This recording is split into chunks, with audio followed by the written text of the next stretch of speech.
Conversion is what we experience in life. It's a regular life occurrence.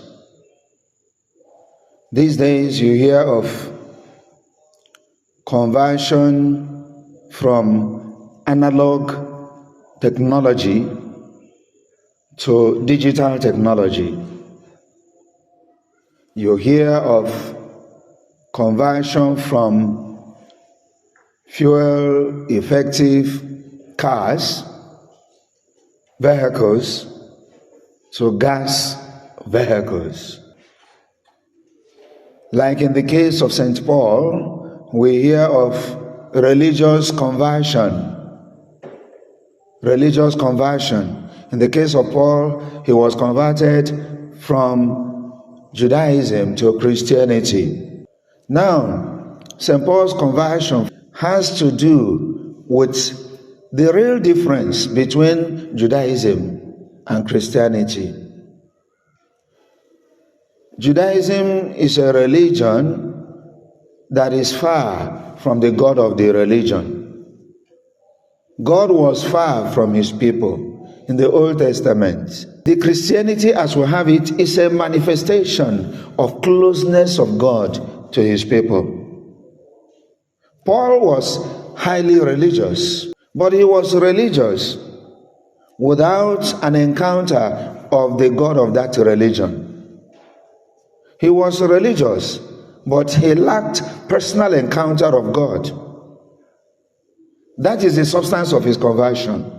He didn't know what he was doing. He didn't know that even though he thought he was working for God, he was actually fighting against the God he was working for. Paul had his personal encounter of the God of the religion, and everything about him changed. Every one of us, especially as we found ourselves in Christianity, needs conversion. Most of us were born into Christianity. And it is very possible that we are going through Christianity as a religion without an encounter of the God of Christianity. So it might still be like the case of St. Paul, who was going through Judaism, going into the religion without personal encounter, ignorantly, without personal encounter. So we were born into Christianity, and gradually we learn the Christian religion. We practice it. We know all the prayers of heart. We know the teachings. We read the Bible. And it is very possible that we have not had a personal encounter of the God of Christianity. And the lack of this personal encounter may lead to self-righteousness. Paul was glorying in self-righteousness. He was very powerful, more zealous than most of his contemporaries. But he was doing all those things in ignorance, without personal encounter of the God of the religion.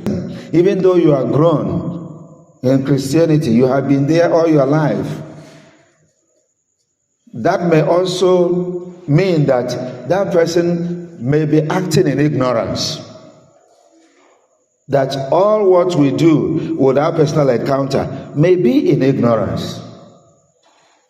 There is what the church calls ignorant faith. And it is allowed, ignorant faith. Ignorant faith means that your faith is anchored on the faith of the church, the faith of your teachers, the faith of your handlers, the faith of your guardians. You believe not because you understand. You believe because the church teaches it. You believe because Father teaches it. And it is allowed, but ignorant faith can only carry you to a certain extent. Like now, in the case of the Samaritans, When the woman, the Samaritan woman, after encountering Jesus Christ, went and preached to them, they believed her that that man that told you everything must be the Messiah. And because they believed in Jesus Christ, anchored on the belief, on the woman's faith, they left the community and ran to meet Jesus Christ and begged him to stay with them. Based on the testimony of the woman, that could be at that level, that could be seen as an ignorant faith.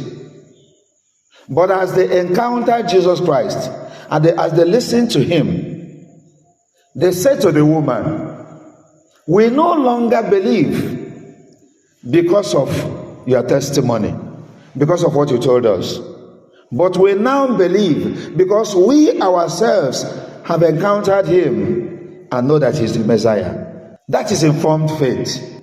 That is the kind of faith that leads to maturity. You no longer believe because of what you are taught. You no longer believe because it has been your practice throughout your life in the church. But you now believe because you yourself have had conversion. You have encountered him. In one way or the other, each and every one of us needs this kind of conversion.